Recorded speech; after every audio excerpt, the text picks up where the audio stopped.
ይባረክ። እንግዲህ ምዕራፍ 40 ላይ ህልም የመተርጎም ስጦታን እናገኛለን አይደል? ወደ ምዕራፍ 40 እንደገባን እንግዲህ ህልም ከብሉይ ኪዳን ጀምሮ እግዚአብሔር የሰው ልጆችን ከሚያናገርባቸው መንገዶች አንዱ ነው። በአዲስ ኪዳን አልተሻረም ወይ ለምትሉ ሐዋርያት ሥራ ምዕራፍ 2 ላይ ሐዋርያው ጴጥሮስ ከኢዩኤል መጽሐፍ አምጥቶ በመጨረሻ ዘመን መንፈሴን በስጋ ለባሽ ሁሉ ላይ አፈሳለሁኝ ያለው ስፍራ ላይ ህልምን ማለምን ሽማግሌዎች ህልምን ያልማሉ ብሎ ህልምን ማለምን ከመንፈሳዊ ስጦታዎች ጋር ደምሮ ተናግሮታልና በአዲስ ኪዳንም ህልም ይታለማል።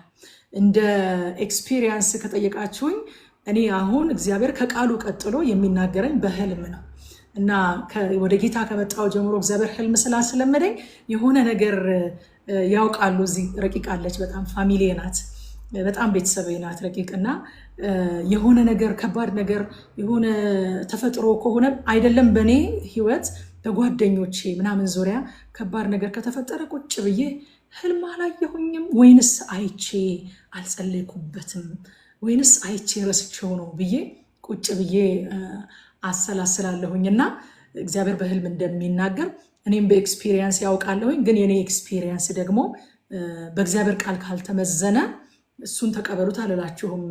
የኔ ልምምድ ግን ምዕራፍ 2 ላይ ሐዋርያት ሥራ ላይ የኢዩኤል መጽሐፍን ሲጠቅስ በወንዶችና በሴቶች ልጆቼ ላይ ከመንፈሴ አፈሳለሁኝ ብሎ ትንቢትን ይናገራሉ፣ ራእይን ያያሉ፣ ህልምን ያልማሉ ብሎ ህልምን አንዱ አድርጎ ተናግሮታልና ህልም መንፈሳዊ ስጦታ ነው። ህልም እግዚአብሔር ሰዎችን የሚያናግርበት ከቃሉ ቀጥሎ በቃሉ የሚመዘን ህልም ሁሉ ከእግዚአብሔር ነው ማለት አይደለም። ግን በቃሉ የሚመዘን ልክ ትንቢት ሁሉ ከእግዚአብሔር እንዳልሆነ ትንቢት ሁሉ በእግዚአብሔር ቃል መፈተን እንዳለበት ህልምም በእግዚአብሔር ቃል የሚፈተን ነገር ግን እግዚአብሔር ሰዎችን የሚያናገርበት አንድ ስጦታ ነው ማለት ነው። ዮሴፍም ቁጥር 8 ላይ ምን አለ? ህልምን የሚተረጉም እግዚአብሔር የሰጠው አይደለምን አለ። ሰዎቹ ህልም አይተናል ብለው ቆዝመው ሲያገኛቸው እንደው የዮሴፍንም ልብ እዚህ ቦታ ላይ ሳያደንቁ ማለፍ አይቻልም አይደለ? እሱ ራሱ በጣም በብዙ መከራ ውስጥ እኮ ባላጠፋው ጥፋት ትላንትና እንዳልነው በብዙ መከራ ውስጥ እያለፈ ያለ ሰው ነውና ሰዎች ሲጨነቁ ሰዎች ሲቆዝሙ ግን እነዚህ ደግሞ የደላቸው አላለም። አትሊስት እነሱ እኮ በጥፋታቸው ነው እዛ የገቡት። እሱ ያለ ጥፋቱ እዛ ገብቶ ለማገልገል ያለው ልብ ግን ትናንትና እንደተነጋገር ነው ሐዋርያው ጳውሎስ እስር ቤት ሆኖ በውጭ ያሉትን ለማገልገል የነበረው ልብ ዮሴፍም እዚህ ቦታ መጥቶ የነሱ መቆዘም ያሳስበዋል። ምን ሆናችሁ ነው ፊታችሁ የጠቆረው ደግሞ ይላል። የውስጡን በውስጡ ይዞ ማለት ነው። ወዳጆቼ አገልጋይ ስትሆኑ የምትፈተኑበት ነገር ይሄ ነው። እናንተ በውስጣችሁ የምታዝኑበት ነገር ጥያቄ የሚሆንባችሁ ነገር በውስጣችሁ ይዛችሁ ጥያቄ ያለባቸው ሰዎች ያዘኑ ሰዎች የቆዘሙ ሰዎች ያገኟችኋል እና በጊዜውም አለጊዜውም በእግዚአብሔር ጸጋ ሰውን ማገልገል ስላለባችሁ እነሱን አጽናንታችሁ እነሱን አበርትታችሁ ጥያቄያቸውን በእግዚአብሔር ቃል በጸሎት እንዲፈታ ረድታችኋቸው ከዛ እናንተ ወደ ቤታችሁ ትሄዳላችሁ። እና አንዳንድ ጊዜ በጣም ይገርመኛል። እኔ ከጥያቄ ጋር ሄጄ የሰው ጥያቄ ተመልሶ ስመለስ ወደ ቤቴ ጌታ ሆይ እንደው አሁን እውነት የምርህን ነው? እኔ ሁሉ ጥያቄ ውስጥ እያለ በእኔ የእሷን ጥያቄ መለስክ፣ በእኔ የእሱን ጥያቄ መለስክ ብዬ ማቅበት ቀን አለ እና ዮሴፍ ጥያቄ በውስጡ ይዞ ግን የሰውን ጥያቄ የሚመልስ ሰው ነበረ። ምክንያቱም አገልግሎት በእግዚአብሔር ጸጋ የምናደርገው በጊዜውም አለጊዜውም የምናደርገው ከኛ ሁኔታ ጋር የማይገናኝ የእግዚአብሔር ስጦታ ስለሆነ ዮሴፍ በመከራ ውስጥ ሆኖ ስለሌሎች ሐዘን ግድ ይለዋል። ሌሎችን ለማገልገልም የቀና ልብ አለው፣ ደግሞም ያገለግላቸዋል። እግዚአብሔርም ደግሞ ይሰራል። ከዮሴፍ ችግር አልፎ እግዚአብሔር ይሰራል እና ህልምን የሚተረጉም እግዚአብሔር የሰጠው አይደለምን? እግዚአብሔርንም ያከብራል። እግረ መንገዱን ደግሞ እኔ የሚተረጉምላችሁ ከኔ አይደለም ብሎ ለእግዚአብሔር ክብር ይሰጣል። ሃሌሉያ። እና ሐዋርያው ጳውሎስም እንደዛው ነው። እስር ቤት ሆኖ መከራ የሚቀበሉ ክርስቲያኖችን ያጽናናና ያበረታታ ነበረ። ትምህርት ይጽፍላቸው ነበረ፣ ያስብ ነበረ። ሌትና ቀን የሚከብድብኝ አለ የአብያተ ክርስቲያናት ጉዳይ ነው ይላል። እኔ በጣም ተገርፌያለሁ አለ፣ በበትር ተመትቻለሁኝ አለ። ለ41 ሲቀር 5 ጊዜ በበትር ተመትቻለሁኝ አለ። በኤፌሶን እንደ ሰው ከአውሬ ጋር ታግያለሁኝ አለ። በሐሰተኛ ወንድሞች በዚህ በኩል መከራዬን አያለሁኝ አለ። በዚህ በኩል ስደት አለ፣ በዚህ በኩል የመርከብ አደጋ ደርሶብኝ ያውቃል። በጣም ብዙ ችግሮች እየተጋፈጥኩ ነው የምኖረው። ከዚህ ሁሉ በላይ ግን የሚከብድብኝ እኔ ላይ ከሚደርስብኝ ከዚህ ሁሉ መዓት በላይ የሚከብድብኝ ግን የአብያተ ክርስቲያናት ጉዳይ ነው። የአብያተ ክርስቲያናት ጉዳይ ነው። በቃ ይሄ የአገልጋይ ልብ ማለት ይሄ ነው። የማልፍበት ነገር ሁሉ እንዳለ ሆኖ እኔን የሚከብድብኝ ግን የአብያተ ክርስቲያናት ጉዳይ ነው ይላልና እስር ቤት ውስጥ ሆኖ በዛ በማይመች ሁኔታ ውስጥ ሆኖ አብያተ ክርስቲያናት ያሉበት ሁኔታ ግድ ይለዋል። ደብዳቤ ይጽፋል፣ ቁጭ ብሎ ይልካል፣ እንዲያስተካክሉ ዶክትሪኖችን ይጽፋል። እንደዚህ አይደለም፣ ከጌታ በመጀመሪያ እንደዚህ አይደለም የሰማ ነው፣ ከእኛም እንደዚህ አይደለም የሰማችሁት፣ ይህንን ከዚህ ውጭ የሚነግራቸው የተረገመ ይሁን ይላል። እስር ቤት ሆኖ ያስተምራል። እየጸለይኩላችሁ ነው ይላል። ሊጸለይለት የሚገባ ሰው ማለት ነው። ውጭ ላሉት ሰዎች በጌታ ደስ ይበላችሁ ይላቸዋል። ውጭ ሆነው እሱ እስር ቤት ሆኖ የአገልጋይነት ልብ ማለት ነው። ከኛ ሁኔታ ጋር የማይገናኝ ስለሆነ አገልግሎት በእግዚአብሔር ጸጋ የምናደርገው በእኛ ሁኔታ የማይገደብ የእግዚአብሔር ስጦታ ነው። ይህንን ያዙልኝ። ዮሴፍ በዛ ነበር የሚያገለግለው። ዮሴፍ ስጦታው የእግዚአብሔር እንደሆነ በመናገር ለእግዚአብሔር ክብር ይሰጥ ነበረ። ስጦታውን በአግባቡ ተጠቅሞ ደግሞ በጣም ያስደሰተኝ ነገር ለሁለቱም ይላል እንደየ ህልማቸው ተረጎመላቸው። እንደየ ህልማቸው ሰውን ደስ የሚያሰኝ የሰውን ፊት ደስ የሚያሰኝ ነገር ሳይሆን የተናገረው እንደየ ህልማቸው። ህልምን የሚያሳይ እግዚአብሔር ነው። ዮሴፍ እንደተናገረው እንደዛው ሆነ ይላል። ዮሴፍ ስለተናገረው አይደለም፣ ዮሴፍ እግዚአብሔር የተናገረው ስለተናገረ ነው እንደዛው የሆነው ማለት ነው። ስለዚህ እንደየህልማቸው ነው የተረጎመላቸው። ወዳጆቼ እግዚአብሔር ሕዝቅኤል መጽሐፍ ላይ እንደዚህ ያለ፣ እኔ ኃጢአተኛውን በኃጢአትህ ትሞታለህ ባልኩት ጊዜ አንተ ግን ባታስጠነቅቀው ኃጢአተኛው በኃጢአቱ ይሞታል። ኃጢአተኛው በኃጢአቱ ይሞታል። አንተ ደግሞ እኔ አስጠንቅቀው ስላላስጠነቀቅከው ደሙን ከእጅህ ላይ ፈልጋለሁ ይላል እግዚአብሔር። ጻድቁን ጻድቅ ሲለው ጻድቅ ነህ፣ ኃጢአተኛውን ኃጢአተኛ ሲለው ኃጢአተኛ፣ የከበረውን ከተዋረደው ብትለይልኝ አለው እኮ ኤርሚያስን። ደግሞ እናንተ የከበረን የሚያከብር እግዚአብሔር ነው፣ የተዋረደን የተዋረደ ነው የሚለው እግዚአብሔር ነው። እኛ የወደድነውን የምንክብበት አይደለም መንፈሳዊ ስጦታ፣ የእኛን መልካም ምኞት መግለጫ አይደለም መንፈሳዊ ስጦታ።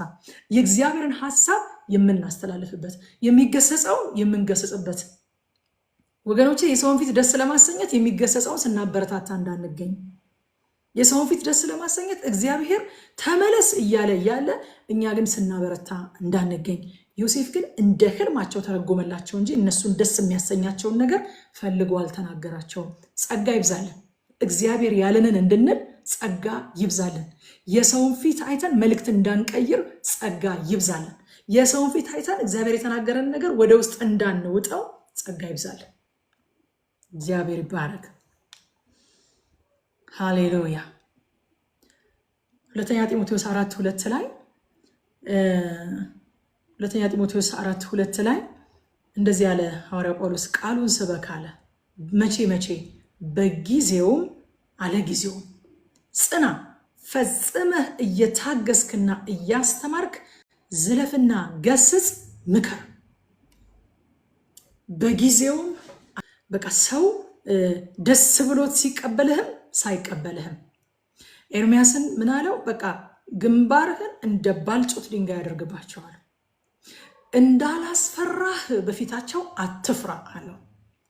ሃሌሉያ። እንዳላስፈራህ በፊታቸው አትፍራ። ምን አድርግ? የነገርኩህን ነገር ንገራቸው።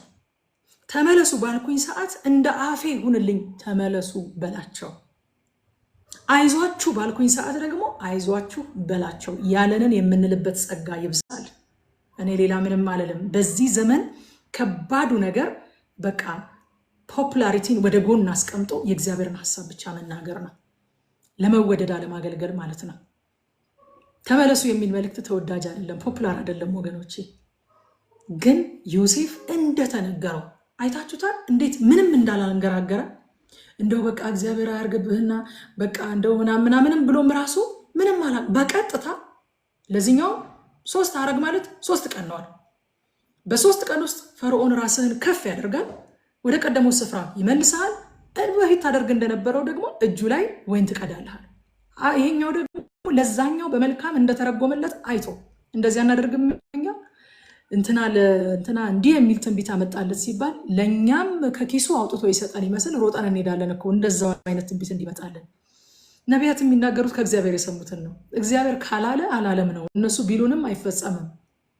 ለዚህኛው ቢያኛው በመልካም እንደተረጎመለት አይቶ እንደዚህ ሲለው ነገረው፣ ህልሙን ነገረው። የኔንም ህልም ተርጉምልኝ ብሎ ሲነግረው 3 መሶብ ማለት 3 ቀን ነው አለው። በ3 ቀን ውስጥ ፈርዖን አንተንም ከፍ ያደርግሃል፣ ከዛ በኋላስ ይሰቅልሃል አለው። ወፎች ስጋህን ይበሉታል። በቃ ያለውን ነገር እግዚአብሔር በግልጽ ግልጥ አድርጎ እንደተናገረው እንደዛው ተረጎመ። በጊዜው ያለ ጊዜው ለእግዚአብሔር ቃልና ለመንፈስ ቅዱስ ስጦታ ታማኝ እንሆን። ከዛ የሚገርመው ነገር ጠጅ አሳላፊውን ይህን የመሰለ ህልም ተፈቶለት ተነግሮት በወጣ ጊዜ አትርሳኝ ሲለው ጠጅ አሳላፊው ዮሴፍን ረሳው እንጂ አላሰበውም ይላል። እንደው ረሳው እንጂ አላሰበውም። ወገኖቼ ሰውን በሰው ልብ የሚያስቀምጥም ሆነ ሰውን ከሰው ልብ የሚሰበስብ እግዚአብሔር ነው። በሰው ልብ ውስጥ ሆናችሁ እንደሆነ ክብር ለእግዚአብሔር ይሁን። ሰው ልብ ውስጥ ሰውን የሚያስገባ እግዚአብሔር ነው። በፈለገ ጊዜ በፈቀደ ጊዜ ደግሞ ከሰው ልብ ውስጥ ስብስብ የሚያደርግም እግዚአብሔር ነው። እንትና የት ሄዶ ነው? እናንተ እንትና የሚባል ሰው ነበር አይደለ ይባላል የሆነ ቀን ማለት ነው። ሰውን በሰው ልብ የሚያስቀምጥ እግዚአብሔር ነው። ሰውን ከሰው ልብ ውስጥ የሚሰበስብ እግዚአብሔር ነው። ሰዎች አስበዋችሁ ከሆነ እግዚአብሔር አሳስቧቸው ነው። ሰዎች ረስተዋችሁ ከሆነም ግድ የለም ቂም አትያዙባቸው። እግዚአብሔር ከልባቸው አውጥቷችሁ ነው። ምንም ማድረግ አይቻልም። እግዚአብሔር እንዲያስብ እያደረገው ሰው ሊረሳችሁ አይችልም። ረሳው ይላል። ረሳው የእግዚአብሔር ጊዜ ስላልነበረ ረሳው። የረሱኝ ጊዜው ስላልሆነ ነው የሚል ሜንታሊቲ ካለን ከስጋ ለባሽ ጋር አንጣላም። ከስጋ ለባሽ ከሰው አይደለም። የኛ ነገር በሰው እጅ አይደለም ያለው በእግዚአብሔር እጅ ነው። በእግዚአብሔር እጅ ነው። ማርቆስ ወንጌል ምዕራፍ 14 ቁጥር 50 ላይ ጌታ ኢየሱስ ክርስቶስን ሁሉም ትተውት ሸሹ ይላል። ሁሉም ትተውት ሸሹ። ዳዊት የጌታ ነገር የእግዚአብሔር አሰራር በጣም የገባው ሰው ነበር። ይገርመኛል። ታስታውሳላችሁ? ወደ ደብረ ዘይት ተራራ አቤሴሎም አሳዶት እያለቀሰ በባዶ እግሩ ሲወጣ ያሳሚ የተባለ ሰው መጣና ዳዊትን ይረግማው ጀመረ። አንተ የደም ሰው ነህ፣ በአለቃ በጌታ በሳኦል ላይ የሰራኸው ስራ ገና ያሳድድሃል፣ ዙፋኑን ገልብጠ ወጥሃል እያለ ይሰድበው ይረግመው ጀመረ ይላል። ሳሚ መጥቶ እንዴ ከዛ እነ ኢዮአብ እንዴ ለሱም ይሆንማ ኃይል አናጣም፣ አቤሴሎም ቢያቅተን እሱ ያቅተናል እንዴ ለሱም ይሆን ኃይል አናጣም፣ ጌታችን ፍቀድልንና እንውደቅበት አሉት። ተውት አለ እግዚአብሔር። ስደበው ብሎት ይሆናል የሚሰድበኛል። ተውት። እግዚአብሔር ባይፈቅድለት ኖሮ እኔ ላይ አፉን ማላቀቅ አይችልም ነበረ። ስለዚህ ተውት አለ። ምናልባት እንደውም አለ እግዚአብሔር ስድቤን አይቶ ይራራልኝ ይሆናል፣ ስድቤን አይቶ መከራዬን ያቀልልኝ ይሆናል። ስለዚህ ተውት አለ። እግዚአብሔር ካልፈቀደለት አፉን ማንቀሳቀስ የሚችል ሰው ስለሌለ ማለት ነው። ሉዓላዊ አምላክ ነው የምናመልከው። እስራኤል ከግብፅ ምድር ሲወጡ ውሻ እንኳን ምላሱን አላንቀሳቀሰባቸውም ነበረ ይላል። እንኳን ሰው እግዚአብሔር ሳይፈቅድለት ውሻ ምላሱን ማንቀሳቀስ አይችልም። ስለዚህ ለዮሴፍ ስላልተፈቀደለት፣ እግዚአብሔር ስላላሳሰበው፣ እግዚአብሔር ልብ ውስጥ ስላላስቀመጠው ጠጅ አሳላፊው ዮሴፍን ረሳው። ጌታ ኢየሱስ ክርስቶስንም ትተውት ሸሹ ይላል። ስለዚህ ጴጥሮስ ምን አለን? እንግዲህ በጊዜው ከፍ እንዲያደርጋችሁ። ማን ነው ከፍ የሚያደርግ? እግዚአብሔር ነው። ከኃይለኛው ከእግዚአብሔር እጅ በታች ራሳችሁን አዋርዱ። ከፍ የሚያደርግ እግዚአብሔር ስለሆነ ማለት ነው። ክብር ለጌታ ይሆን። ከዛ በኋላ ምዕራፍ 41 ላይ ስንመጣ ከ2 ዓመት በኋላ ይላል። አስባችሁታል?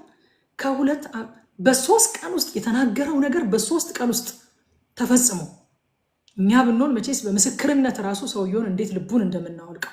ማን ሲጸልይ ነው እንደዚህ የሆነው? ምን ብዬ ነበር? ህልሙን ምን ብዬ ነበር የተረጎምኩልን? ከዛ አንተ እንደዚህ ስትል እኔ ምን አልኩ እያለን እንዴት ልቡን እንደምናደክመው። ዮሴፍ እንዲህ የሚልበት እድል እንኳን ሳያገኝ በ3 ቀን ውስጥ ሰውየው ተፈቶ ቤተመንግስት ገብቶ ፖዚሽኑ ላይ ተቀምጧል። ይህን የመሰለ አገልግሎት ተሰጥቶት እንደዚህ አገልግሎት ዮሴፍ ሰውየው 2 ዓመት ሙሉ ረሳው። ዮሴፍ 2 ዓመት ሙሉ ምን እያሰበ ይሆን የተቀመጠው? 2 ዓመት። ከ2 ዓመት በኋላ ይላል ፈርዖን ህልምን አለመ። የሚተረጉምለት ሰው ግን አልተገኘም። እግዚአብሔር ህልም ብቻ አይደለም የሚሰጠው፣ ትርጉምም እሱ ነው የሚሰጠው ብለናል። እግዚአብሔር የሚሰጠው ህልም ደግሞ የሚተረጎመውም የእግዚአብሔር መንፈስ ባለባቸው ሰዎች እንጂ በክፉ መንፈስ በሚነዱ ሰዎች ወይም በስጋውያን አይደለም የሚተረጎመው። ህልማችሁን ለማን እንደምትነግሩ ተጠንቀቁ። ትናንትና ምን ተባብለናል? ህልማችሁን ያለ ጊዜው ስላለ መንገር አውርተናል። ዛሬ ደግሞ ህልማየው ብላችሁ ህልማችሁን ለማን ነው የምትነግሩት? ለማን ነው የምትነግሩት? ህልማየው በማን መንፈስ ለሚተረጎምላችሁ ሰው ነው የምትነግሩት? በማን መንፈስ? በቃ ሁለት መንፈስ እኮ ነው ያለው ሰዎች ኦፕሬት የሚያደርጉበት። በማን መንፈስ ነው ህልማችን የሚተረጎመው? እግዚአብሔር የሰጠው ህልም የሚተረጎመው የእግዚአብሔር መንፈስ ባለባቸው ሰዎች ብቻ ነው። ዘፍጥረት ምዕራፍ 41:16 ላይ ዮሴፍ ለፈርዖን እንዲህ ብሎ መለሰ ይላል፣ ይህ በእኔ አይደለም፣ እግዚአብሔር ግን ለፈርዖን በደህንነት ይመልስለታል። አያችሁ፣ የጌታ ጊዜ ሲመጣ ሁሌ ይባላል አይደለ? አስቸኮሉት። ፈርዖን ዮሴፍን ከእስር ቤት አስቸኮሉት። የጌታ ጊዜ ሳይመጣስ የጠጅ አሳላፊው ረስቶት 2 ዓመት እስታክ አደረገ። እግዚአብሔርን ስለ ቃሉ ብቻ ሳይሆን ቃሉን ስለመፈጸሙ ብቻ ሳይሆን ስለ ታይሚንጉ እንመነው ተባብለናል በቀደም። ስለ ታይሚንጉ የሚፈጽምበት ታይም እግዚአብሔር ትክክል ነው ብቻ ሳይሆን እግዚአብሔር በትክክለኛ ጊዜ ነው የሚያደርገው። ትክክል ማድረግ ብቻ ሳይሆን በትክክለኛ ጊዜ ያደርጋል። ከ2 ዓመት በኋላ ልክ የጌታ ጊዜ ሲመጣ ጠጅ አሳላፊውን ቢረሳው፣ ነገር ግን ዮሴፍን ከእስር ቤት አስቸኮሉት። ፀጉሩን ተላጨ፣ ልብሱን ለወጠ፣ ወደ ቤተ መንግስት ፈጥነው አስገቡትና በፈርዖን ፊት አቆሙት። ህልም እንደተረጎምክ ሰማሁኛለሁ። ከ2 ዓመት በኋላ በቃ ሲዝን ያለፈ ካለ በኋላ ማለት ነው። ህልም እንደተረጎምክ ሰማሁኝ፣ እኔም ደግሞ ህልም አይቻለሁ ተርጉምልኝ ሲለው፣ ይህ በእኔ አይደለም፣ እግዚአብሔር ግን ለፈርዖን በደህንነት ይመልስለታል አለ። ዳንኤልም ላይ ካስታወሳችሁ ዳንኤል ምዕራፍ 2 ቁጥር 10-11 ድረስ ከለዳውያኑም በንጉሱ ፊት መልሰው ይላል፣ ናቡከደነጾርም ህልም አይቶ በተጨነቀ ጊዜ የንጉሱን ነገር ያሳይ ዘንድ የሚችል ሰው በምድር ላይ የለም። ሰው በምድር ላይ የለም። አዎ በምድር ላይ የለም። ከነገስታትም ታላቅ እና ኃይለኛ የሆነ እንደዚህ ያለ ነገር የህልም ተርጓሚንና አስማተኛን ከለዳዊን አልጠየቀም አሉና፣ ንጉሱ የሚጠይቀው ነገር የቸገረ ነው። መኖሪያቸው ከሰው ጋር ካልሆነ ከአማልክት በቀር በንጉስ ፊት የሚያሳየው ማንም የለም አሉ። መኖሪያቸው ከሰው ጋር ያልሆነ አማልክት ናቸው ይሄን ሊተረጉሙ የሚችሉት አሉ። ዳንኤል ግን መጣና ለእግዚአብሔር ክብር ሰጥቶ እሱ የንጉሱን ህልም ተረጎመ። ምን ብሎ? ሚስጥርን የሚገልጥ በሰማይ ውስጥ አለ አለ። ሃሌሉያ! ሚስጥርን የሚገልጥ በሰማይ ውስጥ አለ። የኔና የእናንተ አምላክ ሚስጥርን የሚገልጥ ለዳንኤልም ሚስጥርን ገለጠለት በሌሊት ባልጋው ላይ። ዳንኤልም የናቡከደነጾርን ህልም ተረጎመለት። ዳንኤልም ክብርን ለእግዚአብሔር ሰጠ። ጠጅ አሳላፊው በእግዚአብሔር ጊዜ ነው ዮሴፍን ያስታወሰው። ማስታወስ ብቻ እንዳይመስላችሁ፣ ስለ አገልግሎቱ መሰከረለት። ደስ አይልም? መሰከረለት ስለ አገልግሎቱ። እንደተረጎመልን እንደዚያው ሆነ፣ እኔም ወደ ሹመቴ ተመለስኩ፣ እሱም ተሰቀለ ብሎ መሰከረለት ስለ አገልግሎቱ። መልካም ምስክርነትን ሰጠ። ሃሌሉያ! እንደተረጎመልን እንደዚያው ሆነ። እንዴት ደስ ይላል! እግዚአብሔር እንደተናገረን ስንናገር እንደተናገርነው እንደዛ ይሆናል። እንደተረጎምነው እንደዛ ይሆናል። የራሳችንን ካልጨመርንበት በስተቀር ማለት ነው። መዝሙር 105 ላይ ስለ ዮሴፍ ሲናገር በፊታቸው ሰው መዝሙር 105:17 ጀምሮ በፊታቸው ሰውን ላከ፣ ዮሴፍ ለባርነት ተሸጠ፣ እግሮቹም በእግር ብረት ደከሙ፣ እርሱም በብረት ውስጥ ገባ፣ ቃሉ እስኪመጣለት ድረስ የእግዚአብሔር ቃል ፈተነው ይላል።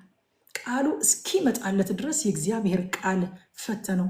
ንጉሥ ላከ ፈታውም፣ የአሕዛብ አለቃም አስፈታው። የቤቱ ጌታ የጥሪቱ ሁሉ ገዢ ያደረገው፣ አለቆቹን እንደ ፈቃዱ ይገስጽ ዘንድ ሽማግሌዎቹንም ጥበበኞች ያደርጋቸው ዘንድ አለ። ግን ምን አለ? ቃሉ እስኪመጣለት የእግዚአብሔር ቃል ፈተነው። የተነገረው ቃል ሲሄድ ባርነት ነው፣ ሲሄድ ፎልስ አኪዩዜሽን ነው፣ ሲሄድ እስር ቤት ነው፣ ሲሄድ ህልም በተረጎመለት ሰው መረሳት ነው። ቃሉ እስኪመጣለት ድረስ ፈተነው። ከዛ በኋላስ ንጉሥ ላከ ፈታው እያለ ይቀጥላል ማለት ነው። ወዳጆቼ፣ የአገልግሎት ልቀት የሚለካው እግዚአብሔር ያለንን ብቻ በማለትና በማድረግ ነው። የአገልግሎታችን ልቀት የሚለካው የተባልነውን ብቻ። ጌታችንና መድኃኒታችን ኢየሱስ ክርስቶስ እንኳን ትምህርቴ አለ፣ ትምህርቴ ከላከኝ ነው እንጂ ከኔ አይደለም አለ። የሰማሁትን ነው እንጂ የምናገረው ከራሴ አይደለም የምናገረው አለ።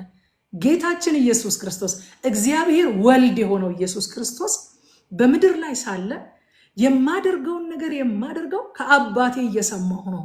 ትምህርቴ ራሱ ከላከኝ ነው እንጂ ከራሴ አይደለም ማለት። መንፈስ ቅዱስ ሲመጣ ከእኔ ያለኝን ወስዶ ይነግራቸዋል እንጂ የራሱን አይነግራቸውም ማለት።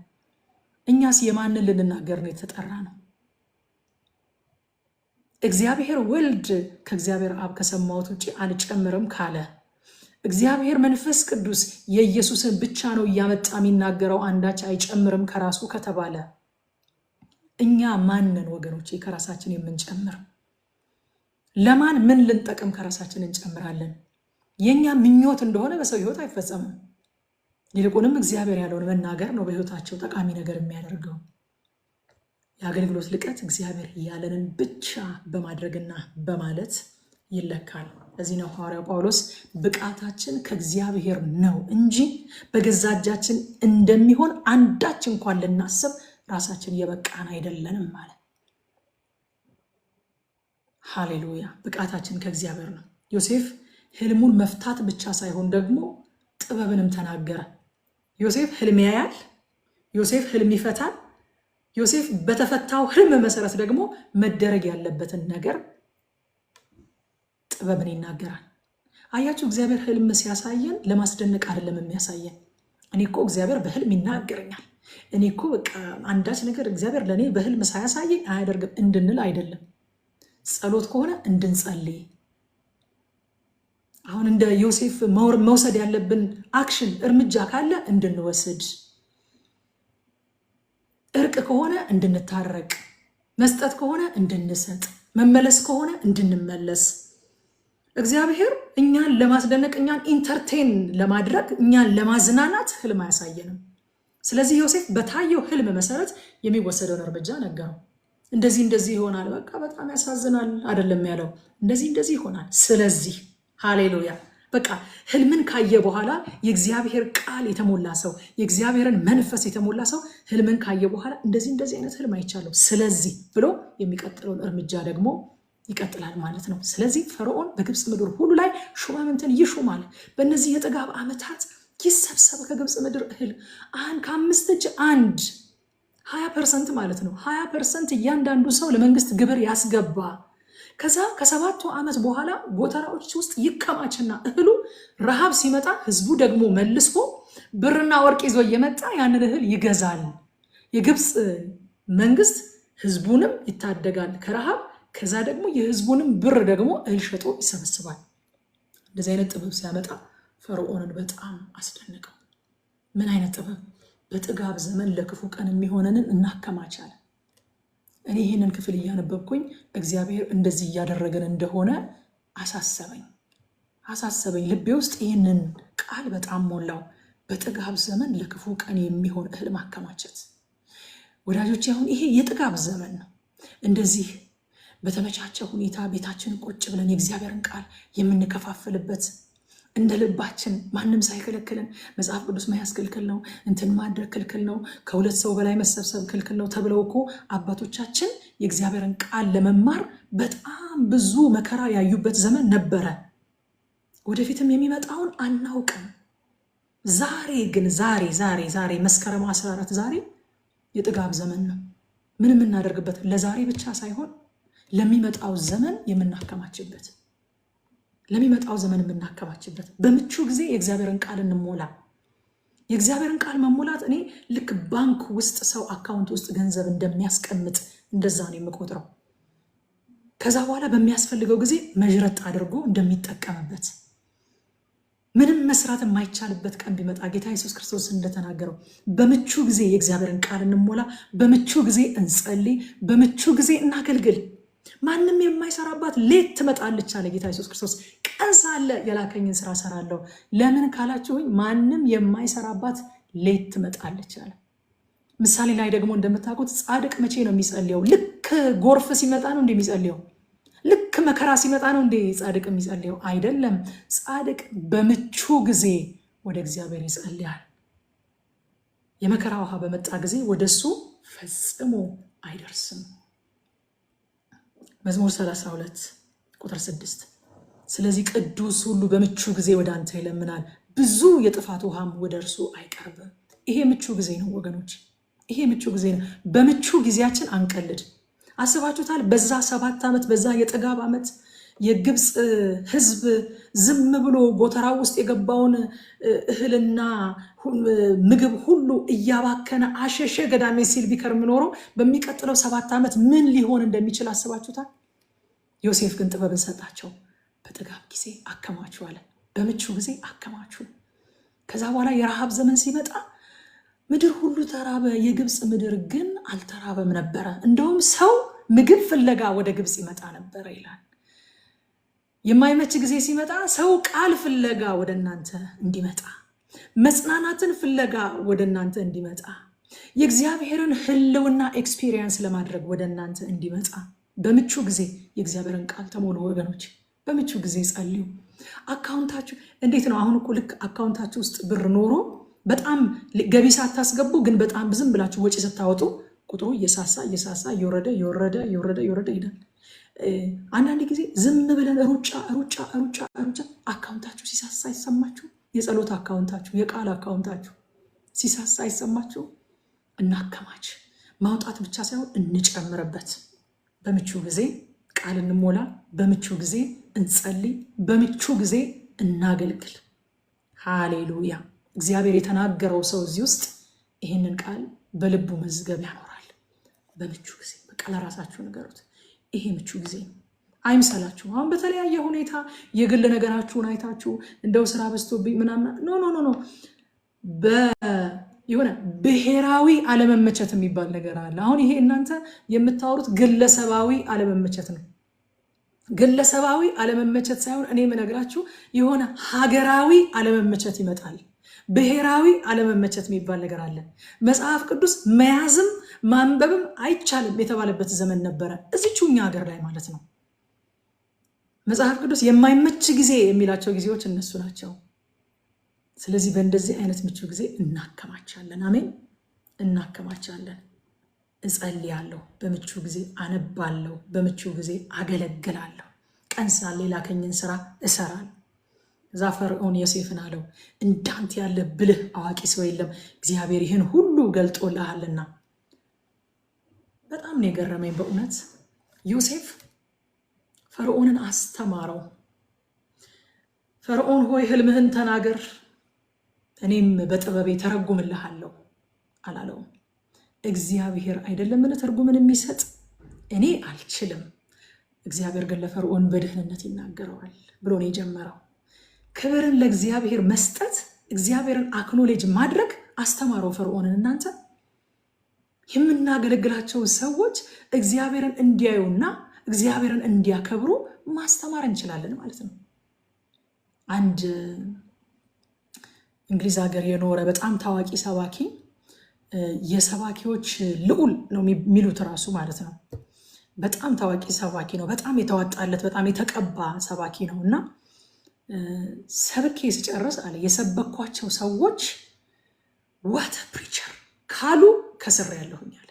ምን አይነት ሰባኪ ነው ካሉ ከስር ያለሁ አለ።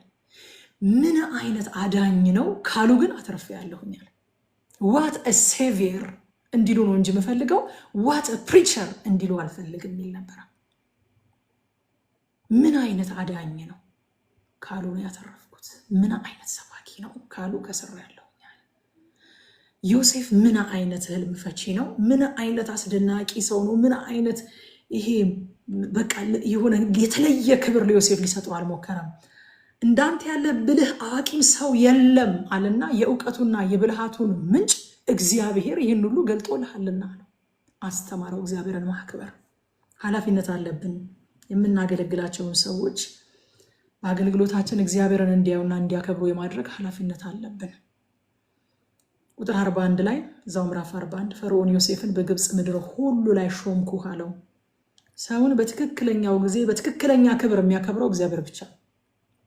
ከሰው ክብርን አጠብቁ ወገኖች። እግዚአብሔር ብቻ ነው በትክክለኛ ክብር የሚያከብረው ሰው። መዝሙር 75 ከ6-7 ክብር ይላል ከምስራቅ ወይም ከምዕራብ ወይም ከምድረ በዳ የለም። እግዚአብሔር ፈራጅ ነውና ይህን ያዋርዳል፣ ይህንን ያከብራል። ከምስራቅም ከምዕራብም አይመጣም ክብር። እግዚአብሔር ያከበረውን ማንም ማዋረድ አይችልም። እግዚአብሔር ያላከበረውን ደግሞ ሰው ሊሞክር ይችላል እንጂ ሊያከብረው አይችልም። ከዛ በኋላ ቁጥር 45 ላይ ፈርዖን የዮሴፍን ስም ጸፍናት ጰዕናህ ብሎ ጠራው።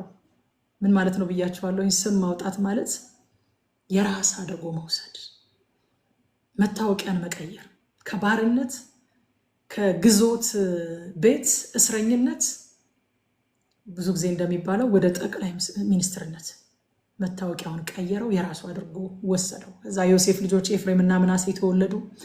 እግዚአብሔር የትናንትን መከራ የሚያስረሳ አምላክ፣ በመከራችን አገር እንድናፈራ የሚያደርግ አምላክ መሆኑን ለማሳየት ዮሴፍ ኤፍሬምና ምናሴ ብሎ ልጆቹን ጠራቸው።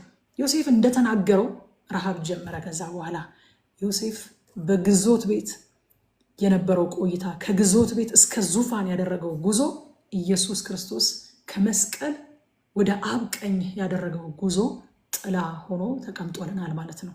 ሃሌሉያ! ክብር ለኢየሱስ ይሁን፣ ክብር ለእግዚአብሔር ይሁን። ዮሴፍ ውስጥ ኢየሱስን አያችሁት? ሃሌሉያ! ጌታ ይባረክ፣ ጌታ ይባረክ። እኔ እንግዲህ ጨርሻለሁኝ በሰዓቴ። እግዚአብሔር ይባረክ።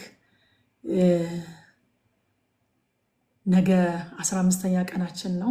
በእግዚአብሔር ጸጋ እየቆጠርን እንሄዳለን። የጌታን ቃል እናነባለን ነገ። ዛሬ ላይ ሪፍሌክት ማድረግ የምትፈልጉ ሰዎች እስኪ ታችም ያላችሁ እድል ስጪኝ በሉኝ። እስኪ ታችም ያላችሁ ሪፍሌክት ማድረግ የምትችሉ ቶሎ ቶሎ ሪፍሌክት አድርገን ወገኖቻችን ለጠዋት ወደ ስራ ምንገባ እያሉ ስለሆነ እነሱን እንለቃቸዋለን ማለት ነው። ጌታ ይባረክ። ረቂቅዬ እንኳን ደህና መጣሽ። ጌታ ይባርካችሁ። በጣም ነዳጊ እዚህ ጋር ያቆያችሁ። ተባረኪልኝ። እወድሻለሁኝ፣ እወዳችኋለሁኝ። ተባረኩ። የእግዚአብሔር ቃል ተአምረኛ ነው፣ ተአምራትን ያደርጋል። ዮሴፍ ቃሉ እስኪመጣለት ድረስ ተፈተነ። ቃሉ ሲመጣለት ግን እግዚአብሔር ወዳየለት ስፍራ ሄደ። ቃሉ እስኪመጣ መጠበቅ ይሁንልን። ቃሉ እስኪመጣ እንደ ዕንባቆም በመጠበቂያ ላይ ሆኜ እጠብቃለሁ የሚናገረኝን እስካየው ድረስ አለ ዕንባቆም። እርሱ ይመጣል አለ፣ ቢዘገይም አይዘገይም አለ። ጌታ ይባረክ። ሪፍሌክት ማድረግ እፈልጋለሁኝ የምትሉ ካላችሁ አሜን አሜን። እየባረካችሁኝ ያላችሁ አሜን እየተቀበልኩኝ ነው በረከታችሁን። ክብር ለኢየሱስ ይሁን። አሜን አሜን። ተባረኩልኝ፣ ተባረኩልኝ። እኔ ዛሬ ፈጠን ብዬ በቃ በጊዜ ጀምሬ በጊዜ የጨረስኩበት ምክንያት ሰዎችን አብሮን እያጠኑ ያሉ ሰዎችን በዚህ ምክንያት ሉዝ እንዳናደርጋቸው በጊዜ ገብተን በጊዜ ብንወጣላቸው መልካም ይሆናል ብዬ ስላሰብኩኝ ነው። እና ሌላውን ደግሞ ለጠቢብ ትንሽ ጥበብ ስጠው እርሱ ያበዛዋል ስለሚል መጽሐፍ ቅዱስ ጥቂትን ነገር እኔ እዚህ ጋር ካስቀመጥኩኝ እናንተ ደግሞ የእግዚአብሔር መንፈስ ያለባችሁ ጠቢባን ስለሆናችሁ ጌታ ደግሞ ያሰፋላችኋል፣ ያበዛላችኋል። እግዚአብሔር ዘመናችሁን ይባርከው። እግዚአብሔር በጥበብና በማስተዋል ይባርካችሁ። በምቹ ጊዜ የምታከማችሁ ያድርጋችሁ። እግዚአብሔር በምቹ ጊዜ የምትሰበስቡ ያድርጋችሁ። በምቹ ጊዜ የምትተኙ የምታፌዙ እና ጎርፍ በመጣ ጊዜ የምትደነግጡ ሳትሆኑ እግዚአብሔር በማስተዋሉ አንቅቷችሁ በምቹ ጊዜ የምትሰበስቡ ያድርጋችሁ። እግዚአብሔር የህልማችሁን ትርጓሜ እግዚአብሔር ያየላችሁን ነገር ያውርሳችሁ።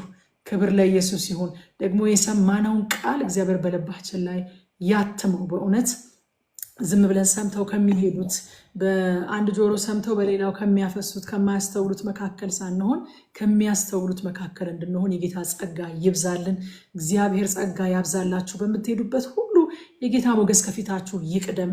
አሁን ከሰማችሁት ቃል የተነሳ እግዚአብሔር በቃ ከቃሉ ጋር የሚሰራ አምላክ ስለሆነ ከሰማችሁት ቃል ከተነጋገርነው ቃል የተነሳ የእግዚአብሔር ሞገስ፣ የእግዚአብሔር መከናወን፣ የእግዚአብሔር ክብር ከፊታችሁ ይቅደም። ጌታ ከእናንተ ጋር ይሁን። ከዮሴፍ ጋር የነበረ እግዚአብሔር ከእናንተ ጋር ይሁን።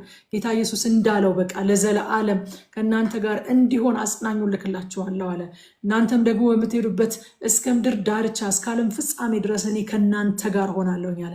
የእግዚአብሔር አብሮነት ይታወቃችሁ። የእግዚአብሔር አብሮነት ይክበባችሁ፣ ያሙቃችሁ። የእግዚአብሔር አብሮነት በውጭ የምትኖሩ በስደት ሀገር ያላችሁ ብቸኝነት የሚሰማችሁ አገር ውስጥ እንኳን ሆናችሁ በብዙ ሰው ተከባችሁ ነገር ግን ብቸኝነት የሚሰማችሁ ከዮሴፍ ጋር የነበረ እግዚአብሔር አብሮነቱን ይግለጥላችሁ።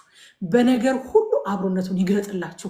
እግዚአብሔር እናንተ ጋር መሆኑን እግዚአብሔር ከእናንተ ጋር መሆኑን የሚያያችሁ ሁሉ ይወቅ።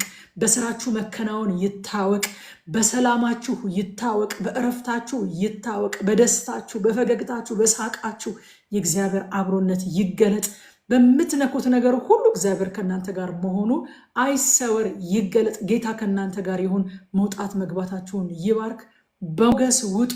እግዚአብሔር ይባርካችሁ።